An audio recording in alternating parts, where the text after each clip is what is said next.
ayat Al-Quran di bawah tajuk Nabi Nuh dan anak yang durhaka.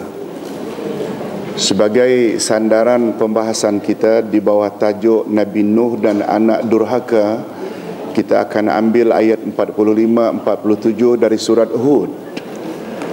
A'udzu billahi minasyaitonir rajim. Wa nada Nuhur rabbah faqala rabbi inna ibni min ahli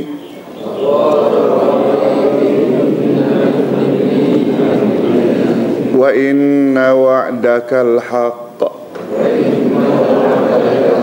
wa anta ahkamul hakimin. Qala ya Nuh innahu laysa min ahlik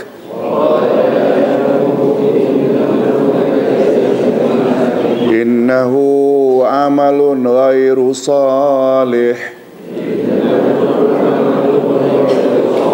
fala tas'alni ma laysa laka bihi ilm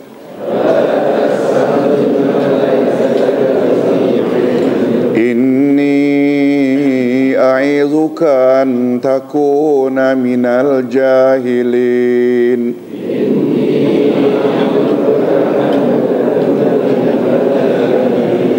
Qala rabbi inni a'udzu bika an as'alaka ma laysa li bihi ilm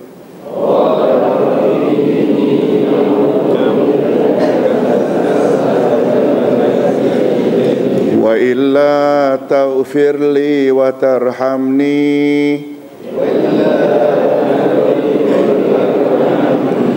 wa illa taghfir li wa tarhamni akum minal khasirin.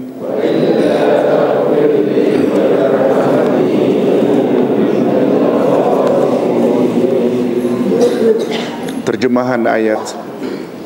Dan Nuh berseru kepada Tuhannya sambil berkata, ya Tuhanku, sesungguhnya anakku termasuk keluargaku, dan sesungguhnya janji Engkau itulah yang benar, dan Engkau adalah hakim yang seadil-adilnya. Allah berfirman, hai Nuh, sesungguhnya dia bukanlah termasuk keluargamu yang dijanjikan akan diselamatkan. Sesungguhnya perbuatannya perbuatan yang tidak baik. Sebab itu janganlah kamu memohon padaku sesuatu yang kamu tidak mengetahui hakikatnya. Sesungguhnya aku memperingatkan kepadamu supaya kamu jangan termasuk orang-orang yang tidak berpengetahuan atau orang jahil. Nuh berkata, ya Tuhanku, sesungguhnya aku berlindung kepada Engkau, memohon kepada Engkau sesuatu yang aku tiada mengetahui hakikatnya. Dan sekiranya Engkau tidak memberi ampunan padaku dan tidak menaruh belas kasihan padaku, niscaya aku akan termasuk orang-orang yang merugi. Kita terus saja kepada kisah Nabi Nuh.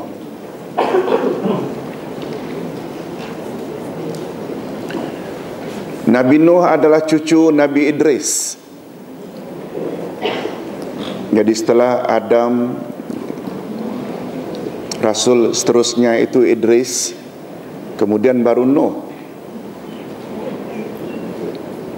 Nabi Nuh adalah cucu Nabi Idris dari salah silahnya ke atas sampai ke jalur Syeth, anak Nabi Adam. Jarak antara Nuh dan Adam adalah 10 abad atau 1000 tahun. Nuh adalah Rasulullah yang pertama yang diutus ke atas muka bumi. Sedangkan Adam, Syeth dan Idris diutus sebelumnya hanya bertaraf Nabi, bukan Rasul.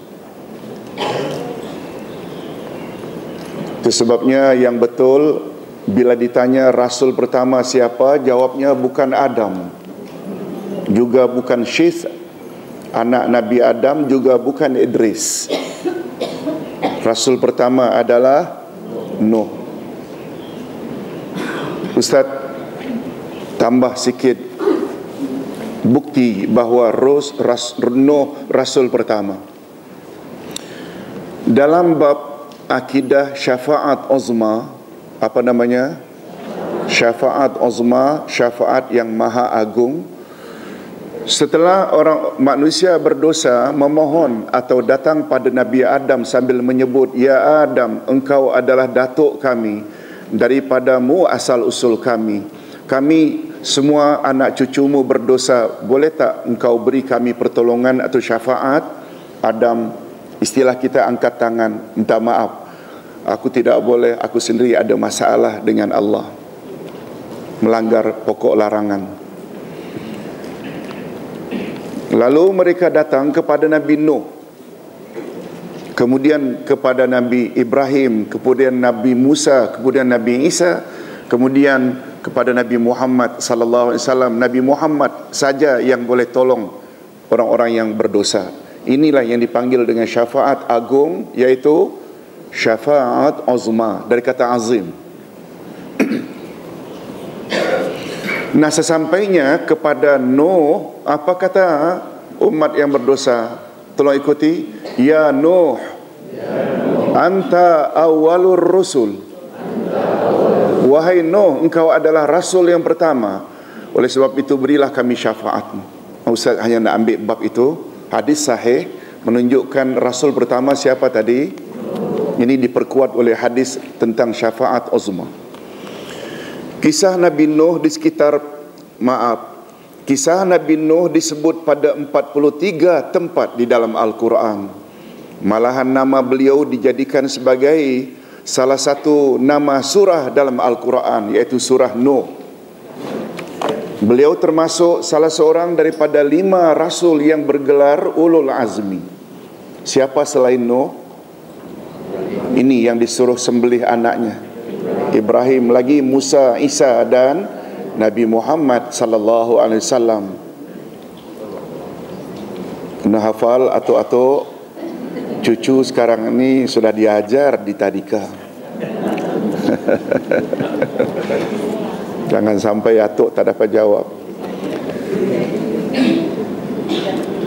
Sungguh banyak penderitaan dan cobaan yang menimpa beliau sebelum beliau menjalankan tugas sebagai rasul, bukan sahaja dari kaumnya tetapi juga dari keluarganya sendiri, seperti dari isteri dan anaknya. Sebab isteri Nabi Nuh durhaka, anaknya juga durhaka. Salah seorang anaknya durhaka. Beliau berdakwah siang dan malam selama 950 tahun.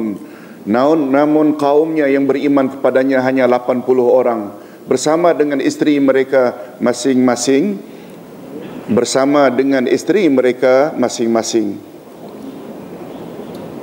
Ya, maknanya yang 80 orang ini dengan couple sekali. Demikian menurut Ibnu Abbas radhiyallahu anhuma. Beliau mempunyai 4 orang anak. Seorang daripada mereka bernama Kan'an. Dia durhaka kepada ayahnya dan tidak beriman kepada Allah. Kan'an mati ketika banjir dan taufan melanda bumi ketika itu karena keengganannya mengikuti perintah ayahnya agar menaiki bahtera. Adapun 3 anaknya yang lain, yaitu Sam, Ham dan Yafith, terselamat karena patuh kepada ayah mereka dan beriman kepada Allah. Penduduk bumi hari ini adalah keturunan dari 3 orang anak Nabi Nuh tersebut. Dan menurut riwayat Imam Ahmad, dari Sam lahirnya orang Arab, dari Ham lahirlah orang Habsyi, dan dari Yafith lahirlah orang Rom. Wallahu a'lam. Begitu riwayat Imam Ahmad. Kita jangan tanya. Kita dari mana, Ustaz?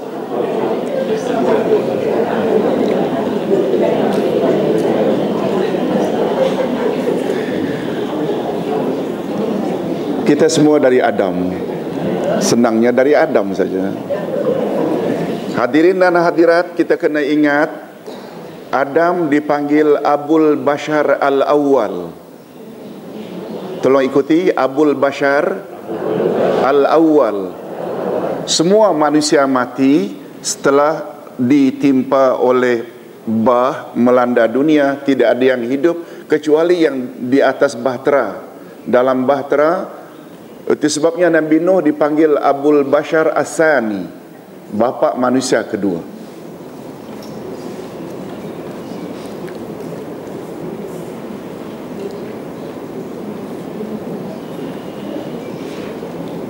Hadirin dan hadirat rahimakumullah. Sedangkan Nabi Ibrahim pula, apa gelarannya yang paling popular?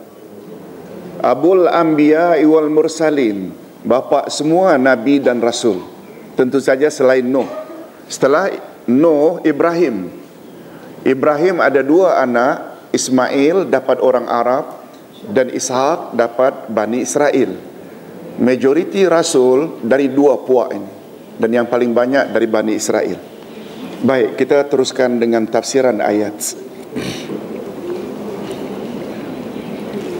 Dan Nuh berseru kepada Tuhannya sambil berkata, "Ya Tuhanku, sesungguhnya anakku, termasuk keluargaku, dan sesungguhnya janji Engkau itulah yang benar, dan sesungguhnya Engkau adalah hakim yang seadil-adilnya." Doa Nabi Nuh ini diucapkan setelah beliau gagal memujuk anaknya Kan'an agar naik ke atas bahtera bersama-sama dengan orang-orang beriman lainnya. Beliau menagih simpati Allah supaya menyelamatkan anaknya Kan'an. Nyatalah dari permohonan di atas, yaitu minta diselamatkan Kan'an, bahwa keinginan Nabi Nuh agar anaknya yang enggan menurut nasihat itu terselamat dari tenggelam. Dan juga tentu saja permohonan itu diajukan oleh Nabi Nuh setelah terjadi dialog antara beliau dengan anaknya, tetapi anaknya tetap menuruti jalan pilihannya sendiri. Akhirnya Kan'an tenggelam. Allah Subhanahu wa taala menegur Nabi Nuh dalam ayat berikutnya. Allah berfirman, "Hai Nuh, sesungguhnya dia bukanlah termasuk keluargamu yang dijanjikan akan diselamatkan. Sesungguhnya perbuatannya perbuatan yang tidak baik." Kita berdoa mudah-mudahan anak, cucu, cicit, zuriat kita terhindar daripada mengikuti jejak langkah Kan'an ini. Amin ya rabbal alamin. Dan Allah Subhanahu wa taala menjelaskan sebabnya dalam ayat yang sama. Mengapa jadi demikian? Yaitu karena anaknya Kan'an mempunyai perbuatan yang tidak baik, yaitu menjauhkan diri daripada amal saleh dan malahan sentiasa bergelumang maksiat. Tak sebut secara detail apa maksiatnya, tapi dengan menyebut ghairu saleh, bahawa Kan'an bukan anak yang saleh. Kita berdoa mudah-mudahan semua anak-anak cucu cicit kita jadi anak-anak yang saleh dan salihah. Amin ya rabbal alamin.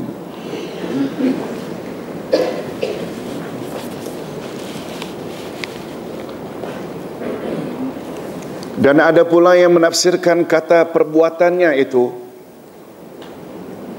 ialah doa Nabi Nuh agar anaknya diselamatkan dari bahaya tenggelam. Jadi dalam hal ini ada dua tafsiran. Jangan minta, "Hei Nuh, dia bukan termasuk anak yang dijanjikan akan diselamatkan. Sesungguhnya perbuatan itu tidak saleh." Sama ada perbuatan itu tidak saleh merujuk perbuatan anaknya Kan'an, atau yang kedua, perbuatan itu tidak saleh yaitu memohon pada Allah agar diselamatkan anak. Permintaan macam itu tak baik, wahai Nuh. Ada dua tafsiran. Ustaz ulang, ada pula yang menafsirkan kata perbuatannya itu ialah doa Nabi Nuh agar anaknya diselamatkan dari bahaya tenggelam.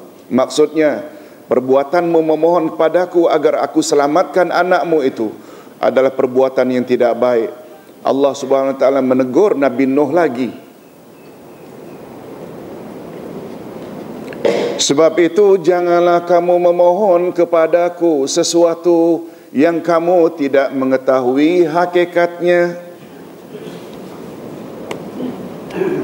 Hadirin dan hadirat, satu perkara yang perlu kita ingat, Nabi Nuh sebenarnya tidak salah. Setuju tak?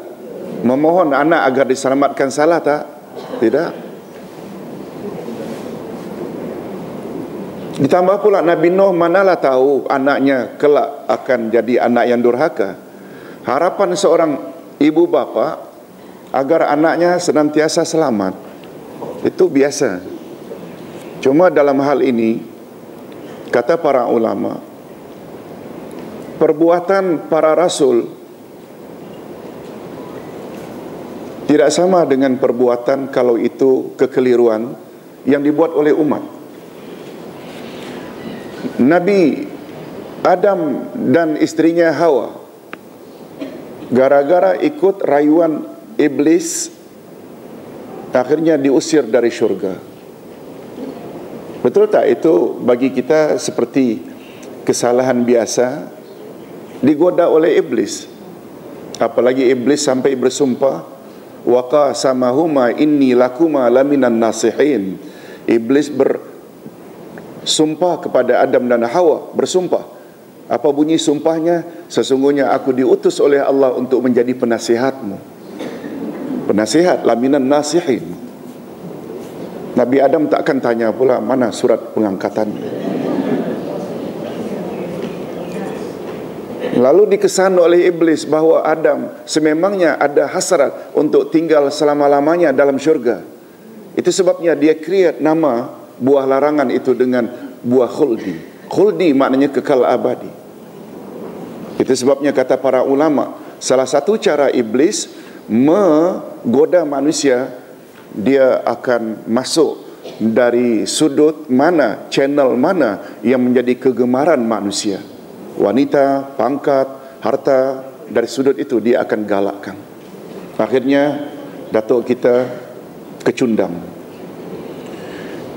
Sama halnya seperti ini. Nabi Nuh itu sampai minta anaknya diselamatkan. Bagi kita itu biasa. Tapi bagi orang yang bertaraf ulul azmi, Allah memandang itu tak patut diminta. Wallahu a'lam. Begitu komen ulama tafsir. Sebab itu janganlah kamu memohon kepadaku sesuatu yang kamu tidak mengetahui hakikatnya.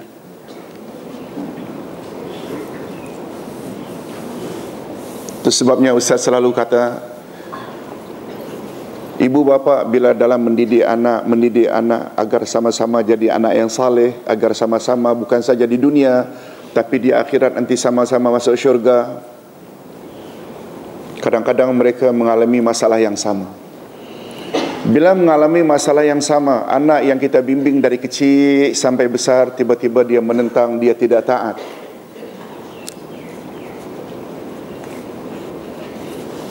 Jadikanlah kisah Nabi Nuh ini seperti atau menjadi tasliyah. Apa makna tasliyah? Penghibur, hiburan.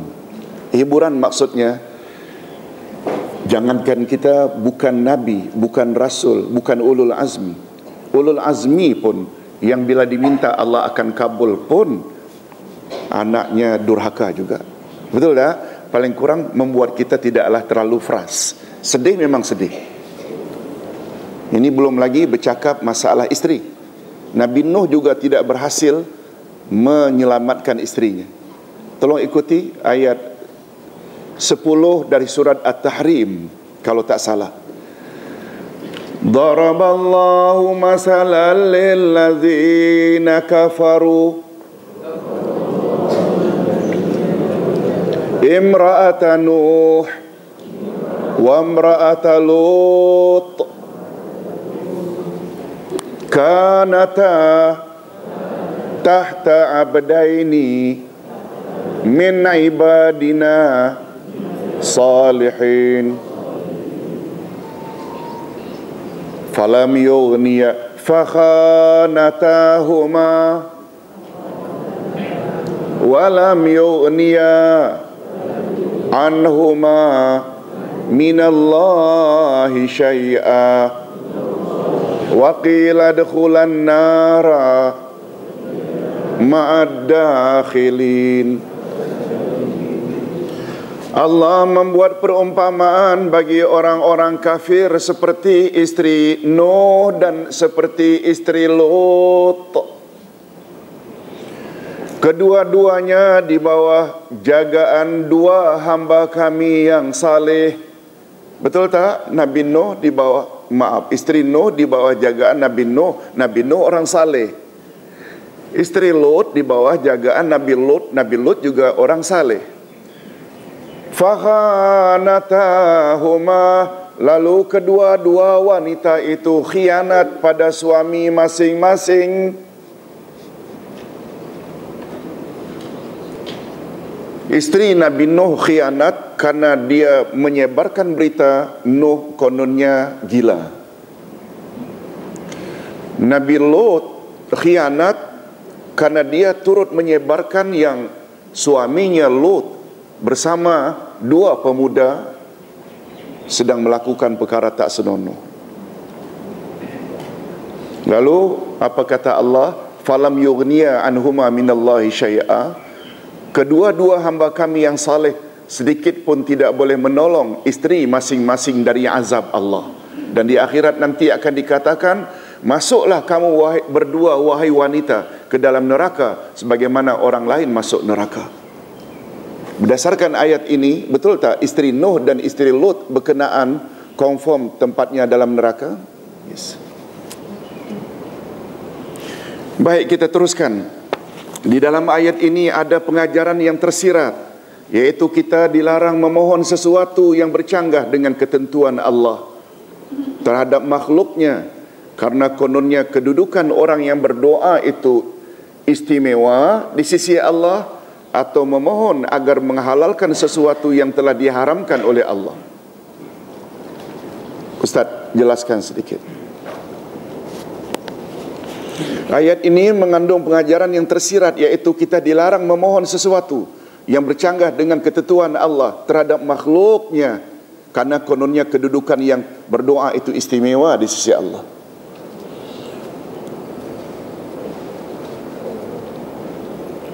Umpamanya kita tidak senang dengan kerukunan couple tersebut, lalu kita datang kepada Pak Kiai, Pak Kiai, tolong minta pada Allah agar mereka itu bercerai, agar mereka satu sama lain melihat ke arah yang lain menyampah.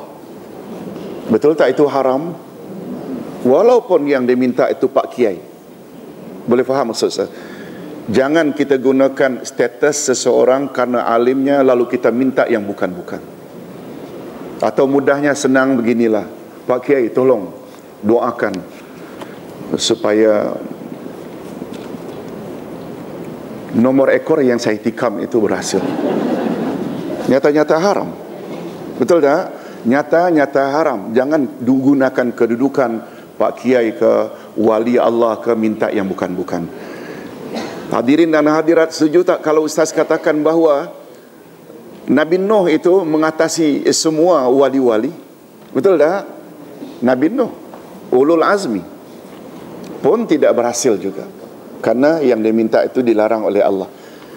Kita hanya boleh berdoa supaya dipermudahkan jalan, yakni taufik untuk melakukan sebab-sebab yang boleh membawa kebahagiaan, ataupun memohon petunjuk hidayah agar mengetahui sunnah Allah dan ketentuannya yang masih belum kita ketahui. Ustaz buat contoh. Hadirin dan hadirat, betul tak kita semua memohon kepada Allah agar ditunjuki jalan yang lurus? Betul tak? Ihdinas siratal mustaqim.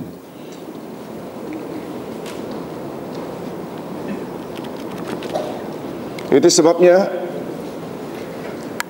kata Syekh Abdul Rahman Nasir As-Sa'di ketika mengulas ihdinas siratal mustaqim, siratal mustaqim ada dua maknanya, karena padanya ada dua sisipan. Tolong ikuti. Sisipan pertama ila, Sisipan kedua fi. Apa makna ila? Kepada fi di dalam. Tolong ikuti.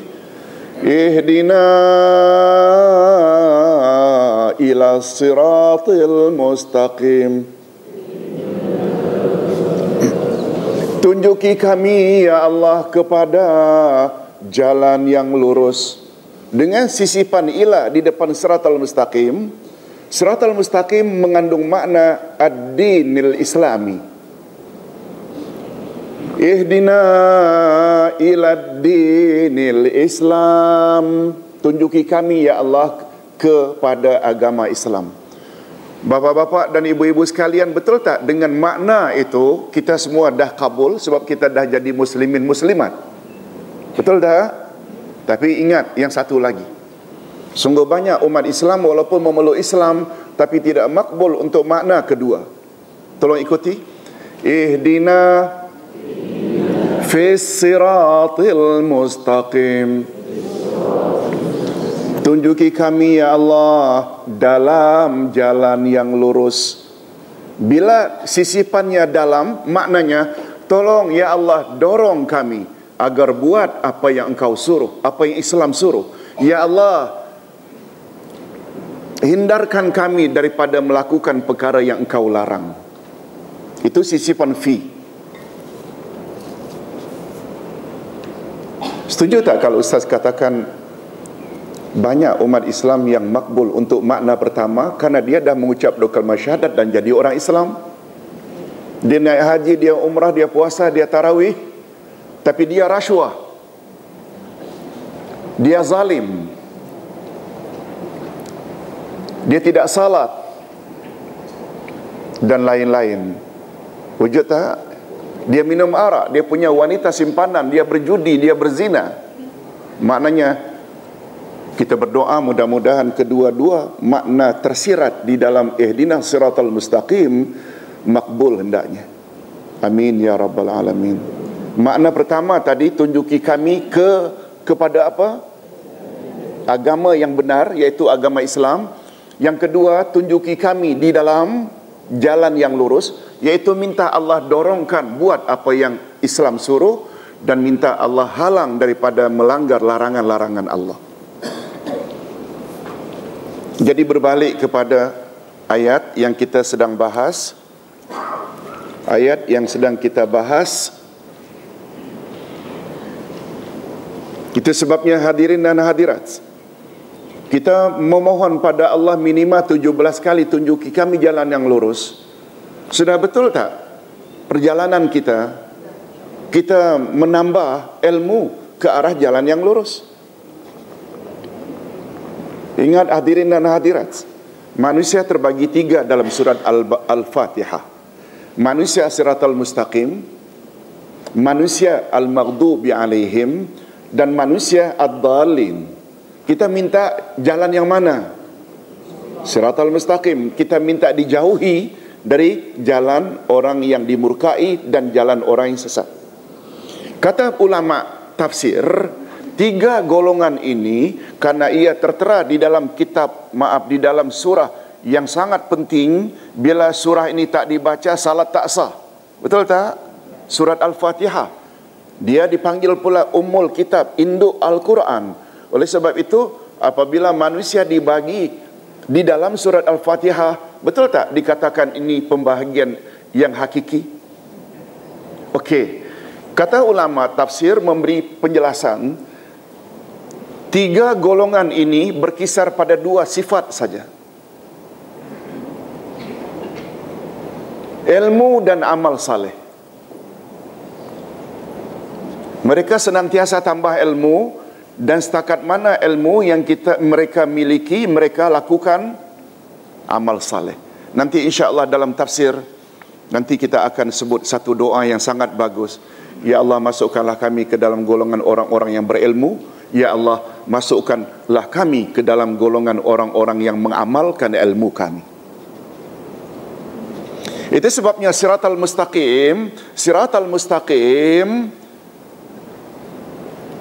prinsip mereka 2 saja. Tolong ikuti. Sami'na wa ata'na. Kami dengar dan kami taati. Maknanya untuk mentaati perlu tak banyak mendengar? Boleh tak banyak mendengar ini membawa makna penambahan ilmu? Sedangkan al-maghdubi alaihim yang disebut oleh Nabi orang Yahudi, betul tak orang Yahudi itu banyak mendengar tapi tak mengamalkan apa yang mereka tahu? Sami'na wa asaina, kami dengar dan kami tolak. Sedangkan orang-orang Nasrani yang disebut oleh Nabi ad-dhalin, banyak beramal, banyak berbuat tapi tidak berasaskan ilmu. Sekali lagi, ingin menjadi siratal mustaqim, mendapat jalan yang lurus, kita tidak boleh tidak mesti tambah ilmu dari masa ke semasa, dan setakat mana ilmu yang kita miliki hendaklah kita amalkan. Dengan slogan pendeknya, sami'na wa ata'na. Ini maksudnya. Jadi kita bukan hanya berdoa saja, kita hendaklah memohon petunjuk hidayah agar mengetahui sunnah Allah dan ketentuannya yang masih belum kita ketahui. Dia tentu saja pada waktu yang sama, dan tentu saja pada waktu yang sama kita hendaklah memperbanyak amal saleh dan mempertingkat amal kebajikan serta ihsan kepada semua pihak. Selanjutnya Allah menegaskan, sesungguhnya aku memperingatkan kepadamu supaya kamu jangan termasuk orang-orang yang jahil atau tidak berpengetahuan. Maksudnya, aku melarang kamu supaya kamu jangan termasuk ke dalam golongan orang-orang jahil. Sebab mereka, orang-orang jahil, selalu memohon pada Allah agar Allah membatalkan atau menghapuskan hikmah, kebijaksanaan serta takdirnya kepada makhluknya. Hadirin dan hadirat, boleh tak kita minta kepada Allah supaya dihindarkan daripada bala?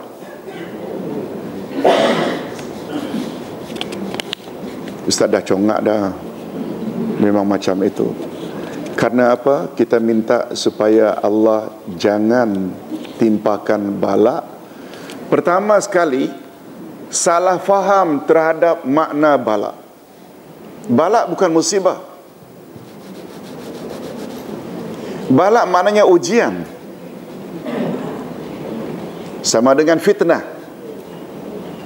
Betul tak harta itu adalah fitnah? Betul tak anak adalah fitnah? Semua itu bala.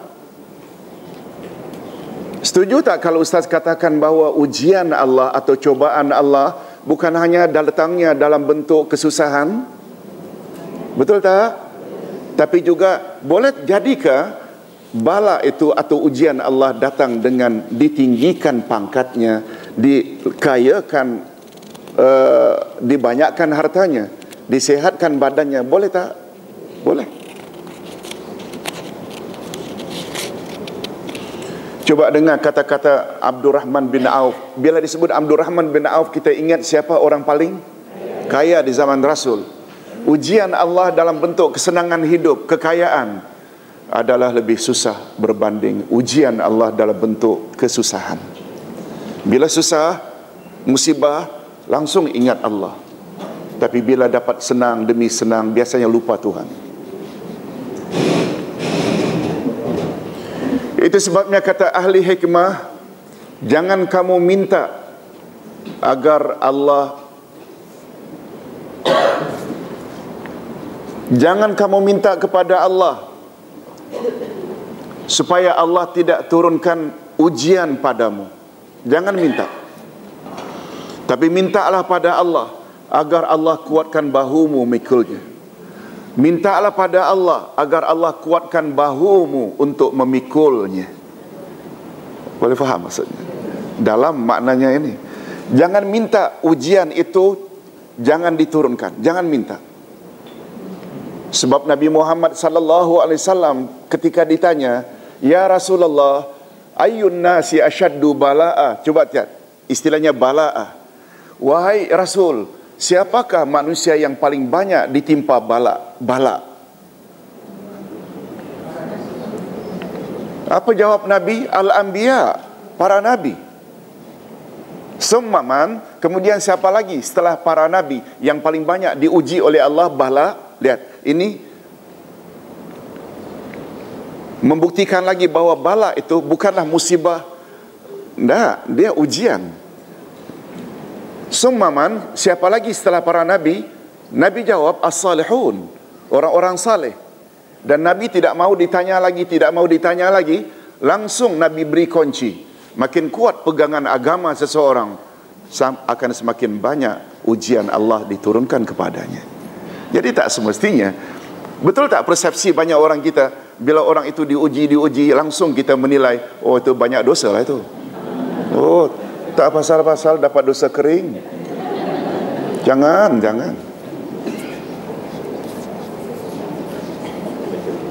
Hadirin dan hadirat rahimakumullah. Kita teruskan dengan lanjutan.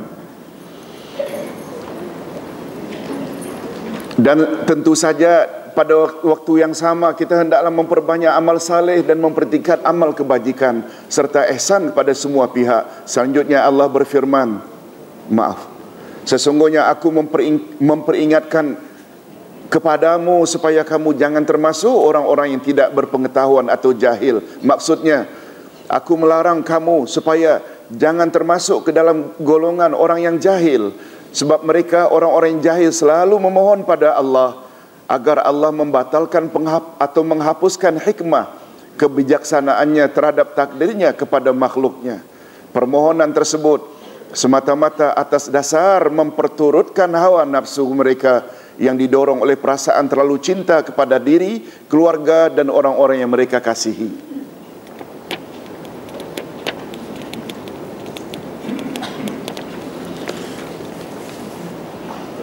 Kita selalu minta, memang macam itu pun semua kita minta bila anak sakit, anak kesayangan pula baru umur 7 tahun, baru 10 tahun, ya Allah sembuhkanlah dia. Kita mati-matian minta supaya Allah sembuhkan. Akhirnya Allah matikan juga. Ada hikmah tak di balik itu? Pertama, dia confirm masuk syurga. Yang kedua, ada kemungkinan tak anak tersebut bila dewasa nanti hanya akan memalukan orang tua saja. Pernah dengar cerita dalam Ashabul Kahfi ketika Nabi Khidir bunuh budak kecil, membuat Nabi Musa bertanya, mengapa anak kecil yang tak berdosa kau bunuh?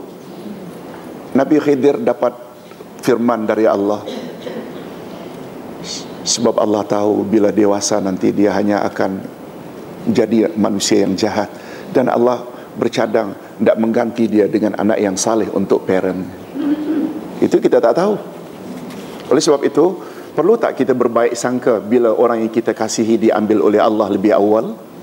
Berbaik sangka, husnuzan. Ayat ini pula dapat dijadikan sebagai dalil bahawa di antara jenis kejahilan yang amat besar yang masih berlaku dalam masyarakat kita ialah memohon kepada Allah dengan perantaraan orang-orang saleh dan wali-wali Allah terhadap perkara-perkara yang Allah telah melarang Nabi Nuh daripada memohonnya. Bukankah itu boleh membawa arti Allah akan memberi mereka apa-apa yang Allah tidak berikan kepada para rasulnya? Maksudnya, kalau Nabi Nuh minta saja atas dasar kebijaksanaan Allah, tak dikabulkan. Lebih-lebih lagi lah doa-doa orang yang lebih rendah derajatnya daripada Nabi Nuh. Itu maksudnya. Itu sebabnya. Hadirin dan hadirat, sebenarnya kata para ulama, doa orang yang ikhlas, terutama ibu bapa, bila berdoa memenuhi syarat-syaratnya, sebenarnya makbul tak? Sebenarnya makbul atau tidak? Jangan kata tidak makbul. Makbul. Cuma bentuk pengkabulan itu ada 3. Jangan lupa. Kita selalu kata bila tidak dapat apa yang kita minta, kononnya tidak makbul. Nah, sebenarnya makbul. Cuma bentuk pengkabulan itu ada 3. Pertama, Allah bagi on the spot apa yang kita minta. Yang kedua, Allah tangguhkan pengkabulan itu di akhirat, bukan di dunia. Yang ketiga, apa dia? Allah memang tidak bagi, sebab Allah tahu bila dibagi membuat dia lupa pada Tuhan. Berapa banyak orang minta kaya, lalu Allah tak kaya-kayakan. Jangan isti'jal, kata Nabi. Apa makna isti'jal? Bukan, isti'jal ini salah satu syarat atau salah satu sebab doamu tidak kabul, iaitu kamu isti'jal. Isti'jal ni maknanya gopoh. Lalu Nabi buat contoh, dia berdoa sekian tahun, lalu dia berkata, oh Tuhan, sudah sekian tahun aku berdoa, mengapa tidak kabulkan juga? Itu dia isti'jal. Rupanya isti'jal ni di antara sebab doa tak akan kabul.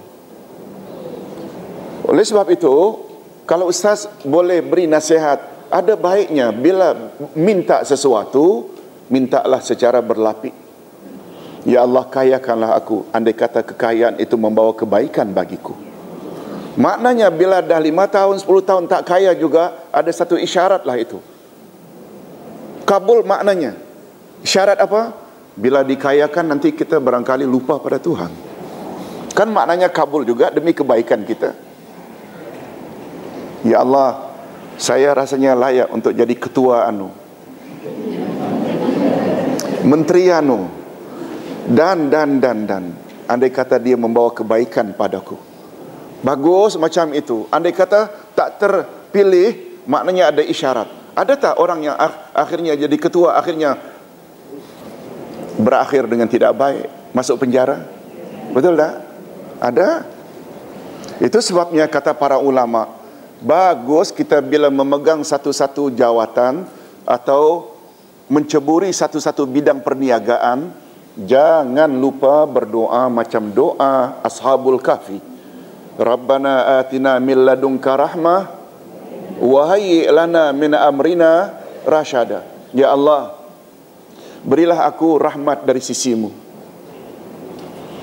dan jadikanlah kerjayaku sekarang ini berakhir dengan baik. Itu makna wahai lana min amrina rasyada. Betul tak Ashabul Kahfi walaupun masuk kedua ashab masuk di dalam gua itu dalam keadaan yang tak selesa, lalu ditidurkan oleh Allah, betul tak berakhir dengan kebaikan berkat doa yang mereka baca sebelum masuk gua?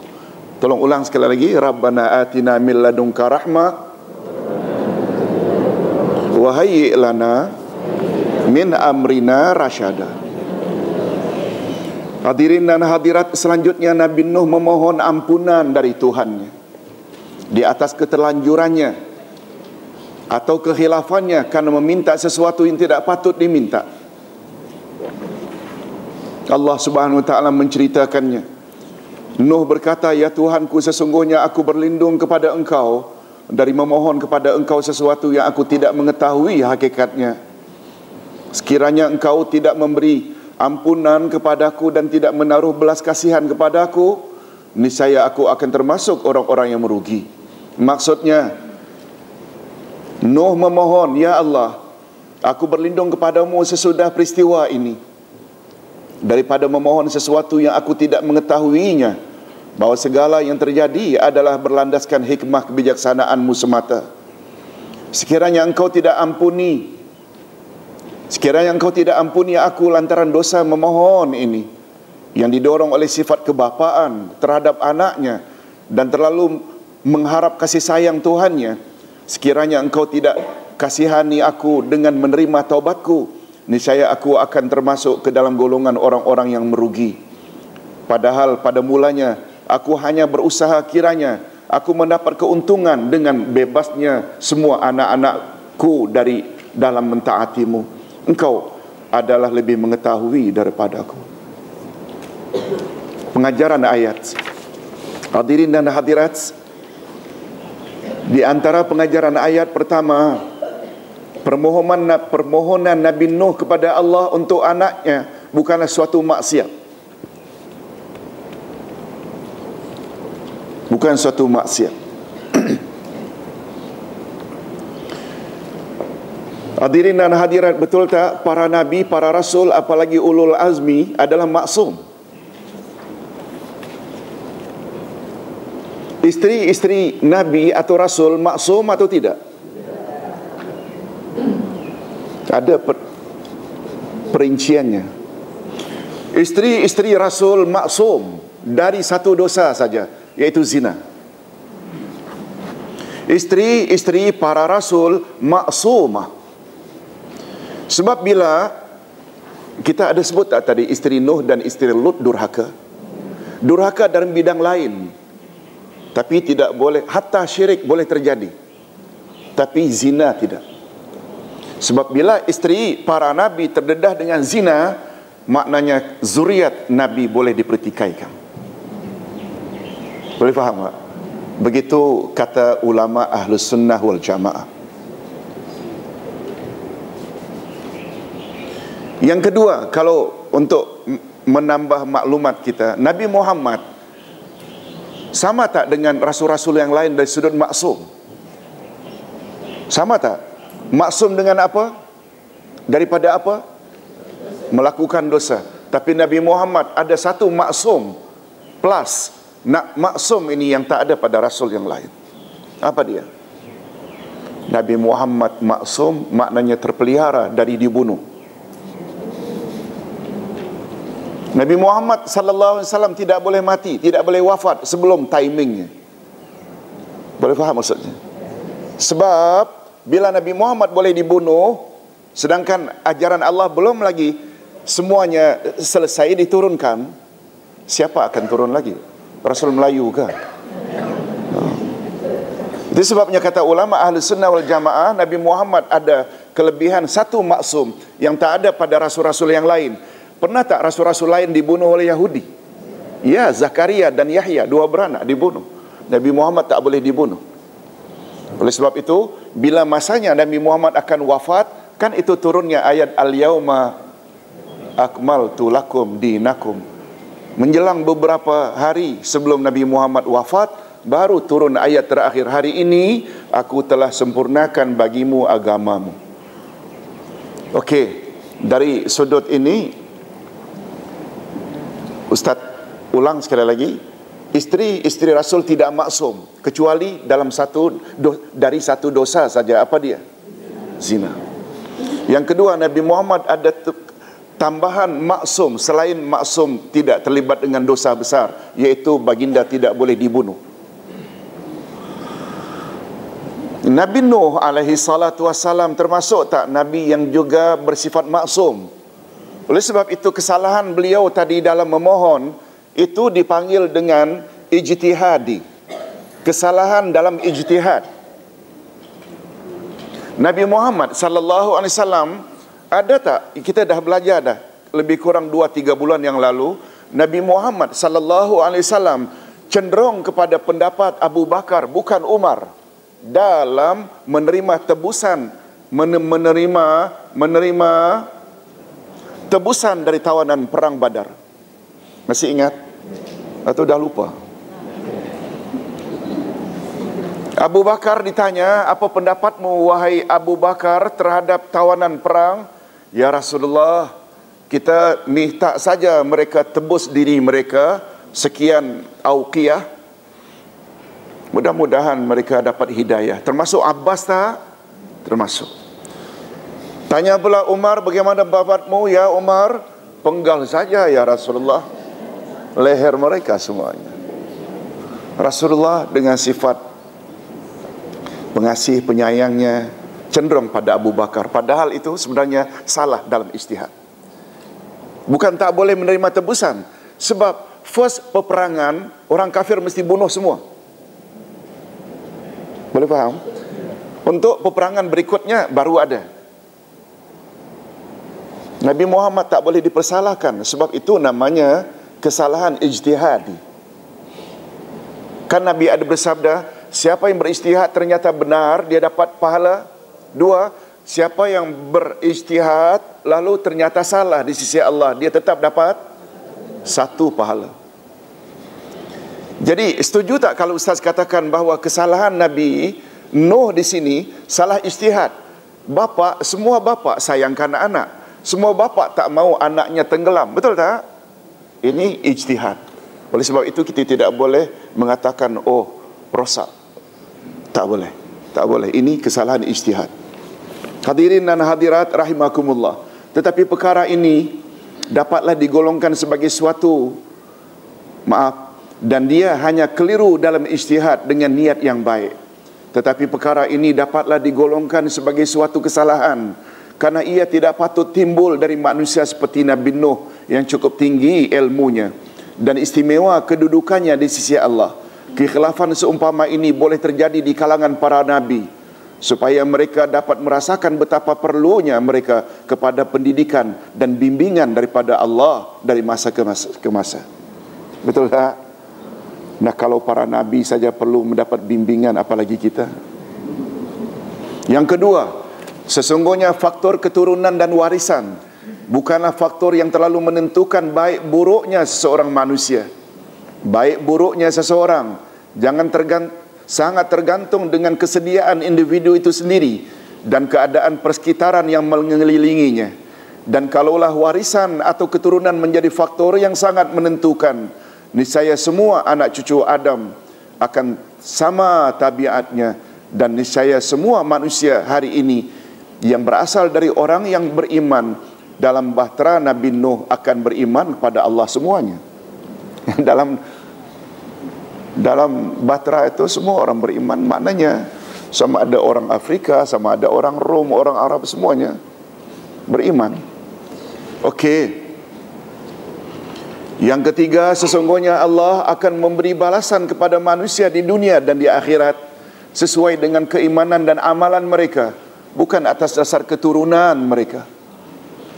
Allah tidak akan memberi pertolongan atau keistimewaan kepada seseorang atas dasar hubungannya dengan ayahnya atau datuknya, walaupun mereka itu dari kalangan para nabi atau para rasul. Nabi Muhammad sallallahu alaihi wasallam bersabda di dalam hadis sahih riwayat Imam Muslim. Tolong ikuti. Dia tertera di dalam 40 hadis pilihan Imam An-Nawawi. Tolong ikuti. Man abta'a fi amalih lam yurfa' lahu nasabuh. Siapa yang lembab dalam beramal, keturunannya tidak akan dapat meninggikannya. Boleh faham? Ajak kelas tak mau attend kelas. Orang tahajud, dia tak mau tahajud. Salat suka dilalaikan. Betul tak? Itu maknanya lembab dalam beramal. Walau dia keturunan Nabi Muhammad, walau dia keturunan ini, ada macam-macam gelaran dan keturunan, sedikit pun tidak dapat menolong. Boleh tak diambil pengajaran daripada peristiwa Nabi Nuh tadi? Isteri tak boleh ditolong, anak kandung tak boleh ditolong. Jadi yang boleh tolong kita, kata ulama ahli sunnah wal jamaah, 2 saja. Kalau tidak 3 pun 3. Apa dia yang 3 ini yang boleh tolong kita di akhirat? Amal saleh sendiri. Yang kedua, syafaat, pertolongan dari Nabi Muhammad atau siapa-siapa yang Allah izinkan. Boleh tak orang lain yang mendapat izin Allah tolong kita? Dan terakhir sekali, rahmat Allah.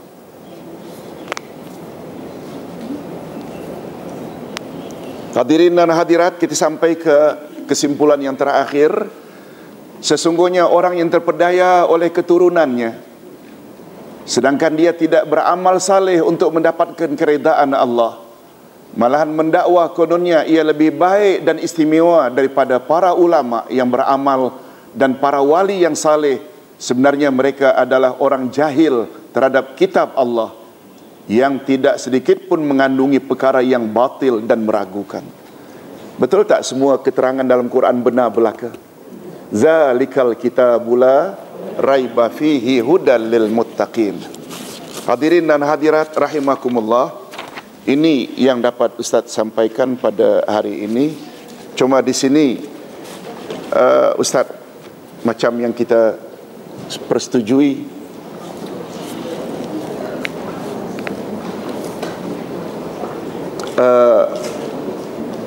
tanyalah Ustaz. Boleh kita teruskan? Ada beberapa pertanyaan yang tertangguh. Ustaz,